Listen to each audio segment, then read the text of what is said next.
work or just? We did more game prep. Okay. You have your choice. Some people will take their open week and they'll spend the majority of it getting back to fundamentals. And sometimes that's a good idea. We worked some on fundamentals, but most of our time was spent getting ready for Notre Dame.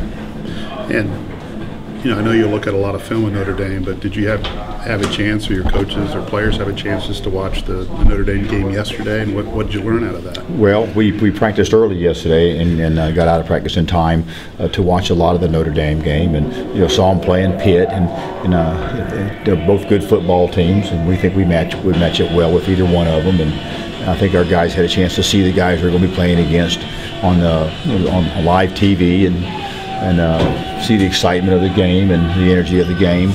We have video copies of all their games, but the TV is a little different to look at. It gives you a little different perspective. Can that be helpful?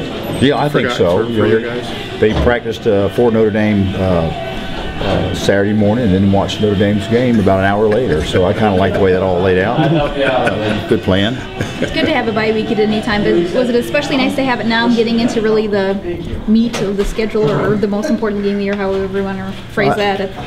I think there's some merit to that, but really, when you have a bye week real late in the season, that can be a good thing if you've had a lot of injuries throughout the course of the season, and it might give you a chance to finish strong. I think this bye week fell at the right time for our football team. Even though we've only played 3 games, we had 3 or 4 weeks of camps. We've had several weeks of football. I think it gave us a chance to get fresh.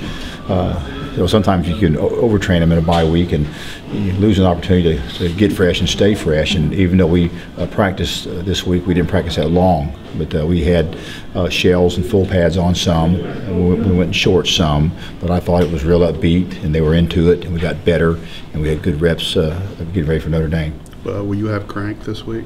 It's doubtful, very doubtful we'll have Crank. And will you then keep Higgs? Well, we'll use Higgs some on offense, and also Brandon Cottom, and we have some other running backs. We can put any combination of backs in the backfield. We'll be glad to get Crank back, but I don't believe he's going to be available for the Notre Dame game. It's very doubtful. You had a night practice this week?